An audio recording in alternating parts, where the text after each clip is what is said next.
Cinema शौकीन सबका स्वागत करता है। आज हम बात करने वाले हैं पुश के बारे में। ये कहानी है कुछ खास लोगों की जिनके पास कुछ अनोखी शक्तियां हैं, लेकिन जहाँ पर अच्छे लोग होते हैं वहाँ पर बुरे लोग भी होते हैं। कुछ अनोखी शक्तियों वाले बुरे लोग हैं जो इनके पीछे लगे हैं। कहानी की शुरुआत होती है और हम एक लड़के को देखते हैं जिसका नाम है निक। निक अभी अपने पिता के साथ है। उसके पिता उसे कहते हैं कि भविष्य में तुम्हें एक लड़की एक फूल देगी, तुम्हें कैसे भी उस लड़की को बचाना है और उसकी मदद करनी है। यहाँ पर हमें पता लगता है कि निक के पिता में अनोखी शक्तियां हैं। वो अपने दिमाग से चीजों को हिला सकते हैं और इस वक्त में एक डिवीजन है। जैसे ही किसी को पता लगता है कि किसी के अंदर अनोखी शक्तियां हैं, डिवीजन उन्हें लेकर के चला जाता है। दूसरे विश्व युद्ध के बाद डिवीजन का निर्माण हुआ था ताकि जितने भी अनोखी शक्तियों वाले लोग हैं वो उन्हें हथियारों की तरह इस्तेमाल कर सके भविष्य में आने वाली आपदाओं के लिए। लेकिन उनका तरीका इतना गलत है कि अंदर ज्यादातर लोग मारे जाते हैं। इसीलिए निक के पिता भाग रहे हैं डिवीजन से। वो निक को समझाते हैं कि अगर तुमने उस लड़की की मदद की तब हमारे जैसे बहुत सारे लोगों की जान बच सकती है। वो लड़की ही हमारी आखिरी उम्मीद है। तभी उन्हें पता लगता है कि डिवीजन वाले यहाँ पर आ गए। वो भागने लगते हैं और भागते हुए निक को कहते हैं कि उनके पास कुछ ऐसे लोग हैं जो भविष्य देख सकते हैं, यानी वॉचर्स। तो तुम अपना कदम बहुत सोच समझ के रखना। इतना कहते ही निक के पिता अपने शक्तियों का इस्तेमाल करके निक को भेज देते हैं दूसरे कमरे में और सारे दरवाजों को बंद करने लगते हैं। तभी यहाँ पर हम एक आदमी को देखते हैं जिसका नाम है हेनरी। जो टीम यहाँ पर निक के पिता को पकड़ने आई है उन्हें हेनरी ही लीड कर रहा है। निक के पिता एक एक करके सारे लोगों से लड़ रहे हैं। बाहर निक सारी चीजों को देख रहा है। थोड़ी देर के बाद कुछ लोग आकर के बाहर गिरते हैं और अंत में हेनरी भी बाहर आता है। बाहर आते ही वो कहता है कि उसकी लाश को लेकर के चलो तुम लोग डिवीजन के पास, हमें अभी भी उस पर रिसर्च करनी है। इन शब्दों को सुनने के बाद निक रोने लगता है। वो समझ जाता है कि उसने अपने पिता को खो दिया। अब समय ऐसे ही बीतने लगता है। देखते ही देखते 10 साल का वक्त बीत चुका है। हम देखते हैं डिवीजन के लैब को। यहाँ पर कीरा नाम की एक लड़की है जिसे एक इंजेक्शन दिया जा रहा है। इस इंजेक्शन का डिवीजन इसलिए इस्तेमाल करता है ताकि इन अनोखी शक्तियों वालों के शक्तियों को और भी ज्यादा बढ़ा सके। लेकिन इसके साइड इफेक्ट्स भी है। ज्यादातर लोग इस इंजेक्शन को झेल नहीं पाते और उनकी मौत हो जाती है। इस तरीके से बहुत सारे लोग मारे जा चुके हैं। फिर भी ये लोग कीरा को इंजेक्शन देते हैं। इंजेक्शन देखने के बाद ये लोग देखते हैं कि कीरा भी मर रही है और थोड़ी देर के बाद इन्हें हर जगह फ्लैट लाइन्स नजर आते हैं। डॉक्टर्स को लगता है कि कीरा मर गई। दूसरी तरफ हम एक औरत को देखते हैं जो चलते हुए एक कंचा फेंकती है नीचे और कंचा घूमते हुए जाने लगता है दरवाजे की तरफ। अब डॉक्टर जैसे ही कीरा के पास जाता है, कीरा उस पर हमला करती है और उसके बैच को छीन लेती है और भागते समय एक इंजेक्शन भी उठाती है। वो भाग करके जा रही है दरवाजे की तरफ। उसे पता है कि थोड़ी देर के बाद ये सारे के सारे दरवाजे बंद हो जाएंगे। तभी हम उस कंचे को देखते हैं। वो दरवाजा बंद होता उससे पहले वहाँ पर कंचा आ जाता है और दरवाजा खुला रह जाता है। यानी कि जिस औरत ने इस कंचे को फेंका था वो भविष्य देख सकती थी। उसे पता था कि आज कीरा यहाँ से भागेगी। कीरा बड़े ही आसानी से भाग जाती है यहाँ से। तभी यहाँ पर हेनरी आता है। जब उसे एहसास होता है कि कीरा भाग गई तब हेनरी विक्टर को कहता है कि सारे स्नीफर्स को बुलाओ। स्नीफर्स वो लोग हैं जो चीजों को सूंघ करके किसी को भी ढूंढ सकते हैं। वो कहता है कि किसी भी कीमत पर मुझे ये लड़की चाहिए। तभी हमारे सामने हांगकांग का दृश्य आता है। यहाँ पर हम निक को देखते हैं जो अब बड़ा हो चुका है और वो अपनी शक्तियों की मदद से अब डाइस को इधर से उधर कर रहा है। वो डाइस घुमाने की प्रैक्टिस कर रहा है। जब उसकी प्रैक्टिस पूरी हो जाती है तब वो जाता है जुआ खेलने के लिए और अपनी शक्तियों से वो 2 डाइस को पलट देता है, मगर तीसरे डाइस को नहीं पलट पाता और हार जाता है जुए में। अब उसे इन लोगों को $6000 देने हैं, मगर उसके पास बिल्कुल भी पैसे नहीं है। वो लोग निक पर हमला करते हैं और निक भागना शुरू कर देता है। भागते भागते वो पहुंच जाता है घर पे। वहाँ आते ही उसकी मुलाकात होती है डिवीजन के 2 लोगों से जिन्हें शक है कि कीरा भाग करके आई हुई है निक के पास। अंदर आकर के वो हर जगह सूंघना शुरू कर देते हैं। इनके पास भी शक्तियां हैं। वो अपनी शक्तियों की मदद से देख लेते हैं कि कीरा यहाँ पर नहीं आई। जाते समय वो लोग कहते हैं कि शहर छोड़ करके तुम कहीं नहीं जाओगे, हम तुम पर नजर रखने वाले हैं। लेकिन उनके जाते ही निक भागने की तैयारी करने लगता है। वो एक बंदूक निकालता है और जाने लगता है। तभी उसके फोन पर कॉल करती है एक लड़की और कहती है कि अपने बंदूक को अंदर रख दो और दरवाजे को खोलो। निक जैसे दरवाजे को खोलता है हम एक लड़की को देखते हैं जिसका नाम है कैसी। कैसी की उम्र है 13 साल। कैसी एक वॉचर है। वो भविष्य को देख सकती है। वो अंदर आने के बाद सीधा जाती है रेफ्रिजरेटर के पास और अंदर से चिकन निकालती है क्योंकि उसने देख लिया था कि यहाँ पे चिकन पड़ा है और तब अपना नाम बताती है निक को। निक कहता है कि तुम कौन हो और यहाँ क्यों आई हो। कैसी कहती है कि मेरी मदद से तुम्हें $6 मिलियन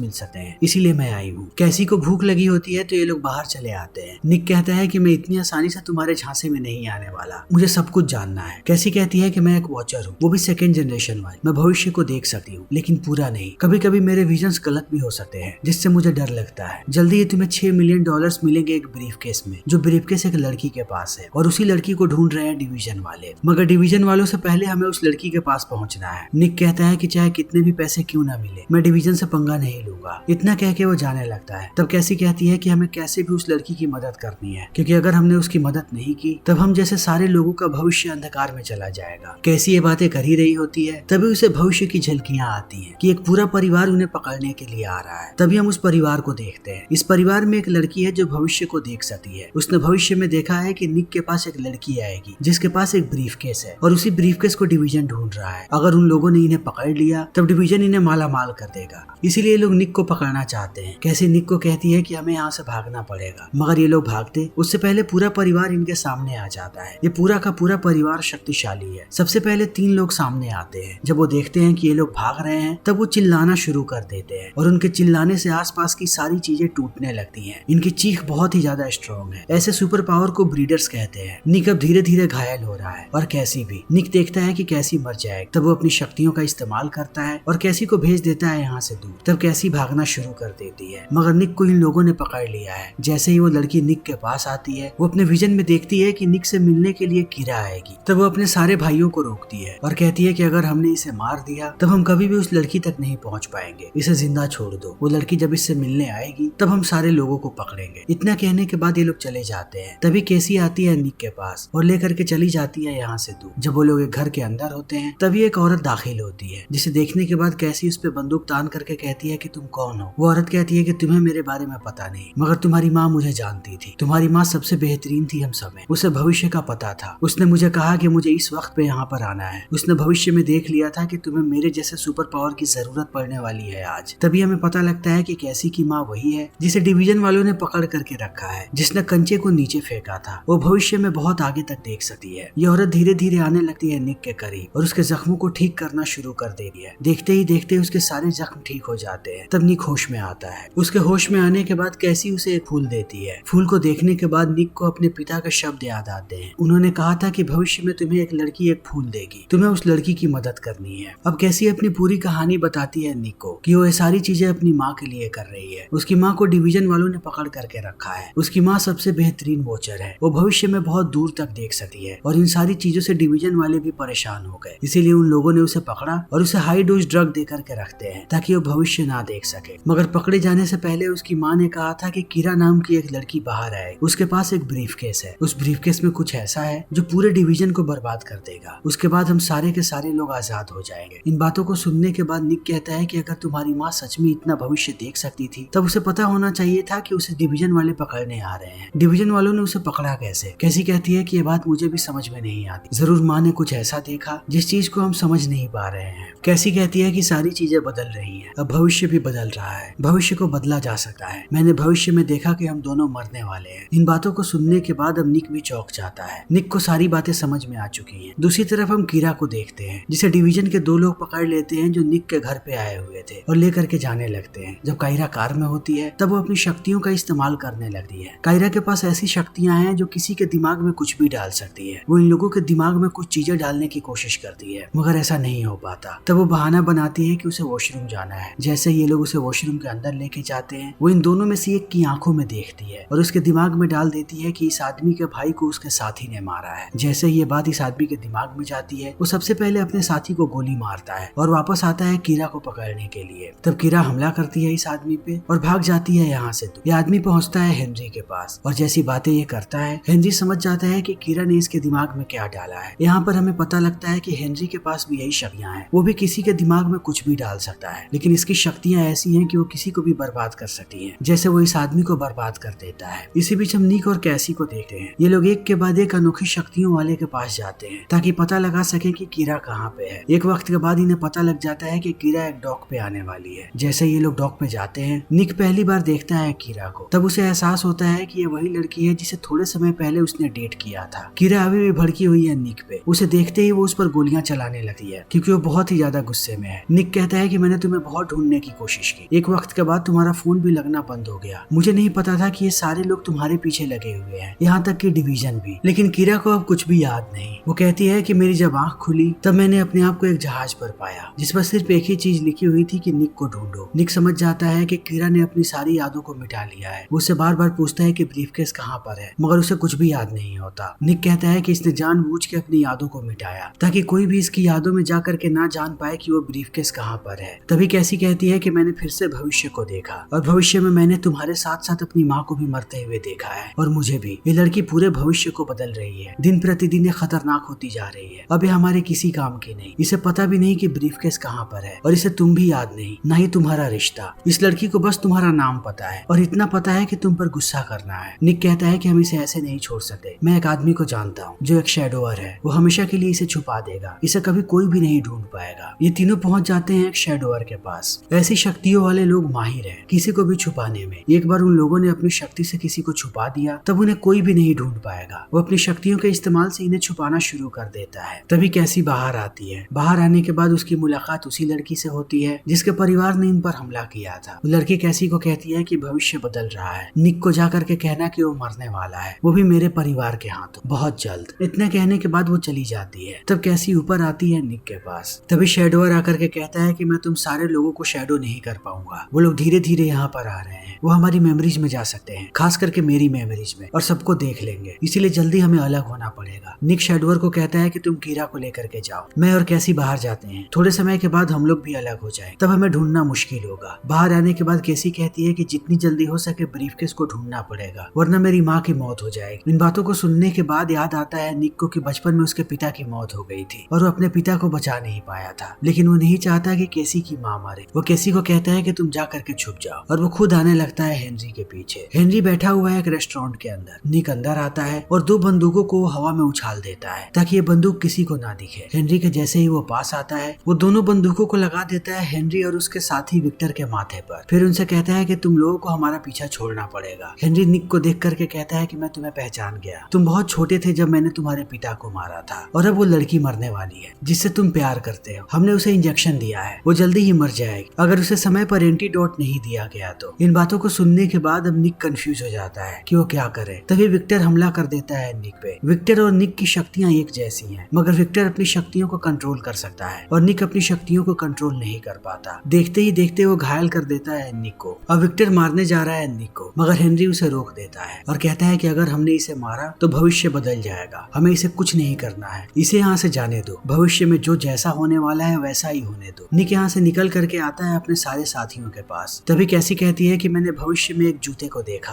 और वो जूता कैसी का है। ये लोग कैसी के जूते को चेक करते हैं, तब अंदर से इन्हें एक चाबी मिलता है। चाबी को देखने के बाद उन्हें एहसास होता है कि एक लॉकर की चाबी है जिसके अंदर ब्रीफकेस हो सकता है। ये लोग जाते हैं कि स्नीफर के पास और चाबी देकर के कहते हैं कि हमें बताओ कि ये लॉकर कहाँ पे है। स्नीफर जैसे ही चाबी को सूंघती है कहती है कि मैं इसे ट्रैक नहीं कर सकती, किसी ने उस जगह को शैडो करके रखा है। तब ये सारे लोग बैठ जाते हैं और कैसी सोचने लगती है कि आखिर वो जगह कहाँ पर हो सकता है। बहुत देर तक ये सारे लोग अपना अपना तर्क देते रहते हैं और कीरा के बारे में सोचते रहते हैं। अंत में इन्हें एहसास होता है कि ये ब्रीफकेस सिर्फ और सिर्फ एक ही जगह पे हो सकता है। तभी निक सबको रोक देता है और कहता है कि हमें उस जगह के बारे में नहीं सोचना है, अगर हमने कुछ भी सोचा तो वॉचर भविष्य देख पाएंगे क्योंकि वो हमारे दिमाग से ही कनेक्टेड होता है और मैं नहीं चाहता कि किसी भी वॉचर को पता लगे कि ब्रीफकेस कहाँ पर है। मैं तुम सबको एक एक नोट दे रहा हूँ, अब कोई भी चाबी के बारे में नहीं सोचेगा और ना ही इस बारे में कि ब्रीफकेस कहाँ पर है। 1-1 घंटे के बाद तुम लोग इस नोट को खोलना शुरू करोगे और मैं इस नोट को 2 घंटे बाद खोलूंगा। उससे पहले मुझे अपनी मेमोरीज मिटानी है कि मुझे भी पता ना हो ये सारी चीजें। इतना कहने के बाद वो सबको नोट्स देता है और बताता है कि किसको कहाँ पे जाना है। वो शैडोअर को कहता है कि तुम कीरा को लेकर के सीधा हेनरी के पास जाओ क्योंकि ये भी उसके प्लान का हिस्सा है। वो चाहता है कि कीरा हेनरी के पास रहे। इतना कहने के बाद वो जाता है बोट पे उसी आदमी के पास जिसने कीरा की यादें मिटाई थी। वो उससे पूछता है कि तुमने उसकी यादों को क्यों मिटाया। वो कहता है कि कुछ साल पहले मेरे पास एक औरत आई थी और उसने मुझे ऐसा करने के लिए कहा था। निक कहता है कि पिछले 2 घंटे की मुझे सारी यादें मिटानी है। ये आदमी उसकी यादों को मिटाने लगता है। जैसे ही इसकी यादें खत्म होती हैं, सारे वॉचर्स का कनेक्शन टूट जाता है क्योंकि वो निक से ही जुड़े हुए थे भविष्य को देखने के लिए। अब उन्हें कुछ भी नजर नहीं आ रहा। तभी हम निक के बाकी साथियों को देखते हैं। इनका समय हो चुका है नोट्स को खोलने का। वो एक एक करके नोट्स को खोलना शुरू करते हैं। हम इनके एक साथी को देखते हैं जिसका नाम है हुक वॉटर्स। पहला नोट हुक का खुलता है जिसे पता लगता है कि ब्रीफकेस कहाँ पर है। हुक के पास भी अनोखी शक्तियां हैं। वो किसी भी कागज को किसी भी चीज में बदल सकता है। वो जाता है इस जगह पर और आईडी कार्ड्स बनाने लगता है। उसे कोई भी नहीं रोक पाता और ब्रीफकेस को लेकर के चला आता है बाकी लोगों के पास। तब वो नकली ब्रीफकेस बनाना शुरू करते हैं और सबसे पहले एक ब्रीफकेस को ले जा करके रखते हैं निक के घर पे और दूसरे ब्रीफकेस को उसी जगह पे रख देते हैं जहाँ से ये लोग असली ब्रीफकेस को लेकर के आए थे। तभी वो लड़की का परिवार पहुंच जाता है निक के घर पे, मगर वो जैसे ही ब्रीफकेस को खोलते हैं उन्हें पता लग जाता है कि ये ब्रीफकेस नकली है। तभी वो लड़की दोबारा भविष्य देखती है और उसे पता लग जाता है कि वो ब्रीफकेस कहाँ पर है। अब ये सारे लोग जाने लगते हैं उस बिल्डिंग के पास। तभी हम हेनरी को देखते हैं जिसके पास कीरा है। वो उसके दिमाग में बातें डालना शुरू कर देता है कि कीरा डिवीजन के लिए काम करती है और निक से उसका कोई भी ताल्लुक नहीं है। ये लोग भी पहुंचते हैं बिल्डिंग में और अब यहाँ पर निक भी आ चुका है। अब इन इन सारे लोगों में भिड़ंत होने वाली है। थोड़े समय के बाद यहाँ पर लड़ाई होनी शुरू हो जाती है। डिवीजन वाले मार गिराते हैं उस चाइनीज परिवार के सारे लोगों को और निक लड़ने लगता है विक्टर से। यहाँ पर हम देखते हैं कि निक अब अपनी शक्तियों पे काबू कर पा रहा है। वो मार देता है विक्टर को और अंत में पहुंचता है कीरा के पास। कीरा को कुछ भी याद नहीं कि निक कौन है। तभी निक ब्रीफकेस को खोलता है और उसे एक अंदर इंजेक्शन नजर आता है। वो इंजेक्शन को लेकर के कहता है कि मैं इसे इंजेक्ट कर लूंगा। हेनरी कहता है कि ऐसा मत करना, जिसने भी इस इंजेक्शन को लिया है वो कभी भी जिंदा नहीं बचा। मगर निक इन बातों को नहीं सुनता और वो अपने आप को इंजेक्ट कर लेता है क्योंकि उसने अपने नोट में यही बात लिखी थी और वो नीचे गिर के मर जाता है। हेनरी समझ जाता है कि अब सब कुछ खत्म हो गया। वो कीरा को लेता है और जाने लगता है। थोड़ी देर के बाद यहाँ पर कैसी आती है। तब हमें पता लगता है कि निक अभी भी जिंदा है। ये सब कुछ उसकी प्लानिंग थी, ये इंजेक्शन असली नहीं था। अब केसी और निक यहाँ से निकलने लगते हैं केसी की माँ को छुड़ाने के लिए। दूसरी तरफ हम हेनरी और कीरा को देखते हैं जो प्लेन में है। हेनरी सो चुका है। तभी कीरा अपने बैग को चेक करती है। बैग के अंदर उसे तस्वीर मिलती है निक की और उसकी। तब उसे सारी चीजें याद आने लगती हैं कि निक ने उससे क्या कहा था और ये दोनों एक दूसरे से प्यार करते थे। यहीं पर निक ने लिखा है कि हेनरी को मार दो। तब कीरा अपनी शक्तियों का इस्तेमाल करती है। वो हेनरी के दिमाग के अंदर जाती है और उसे कमांड देती है कि वो अपनी ही बंदूक से अपने भेजे को उड़ा ले और हेनरी ऐसा ही करता है। उसके मौत के साथ साथ ये सारे लोग खत्म हो जाते हैं जो इन सबको परेशान कर रहे थे और इसी के साथ ये फिल्म यहीं पर खत्म हो जाती है। तो दोस्तों हमारी आज की ये वीडियो यहीं पर खत्म होती है। अगर आपको हमारी ये वीडियो पसंद आई हो तो इसे लाइक करें, शेयर करें और चैनल को सब्सक्राइब करें। Thank you.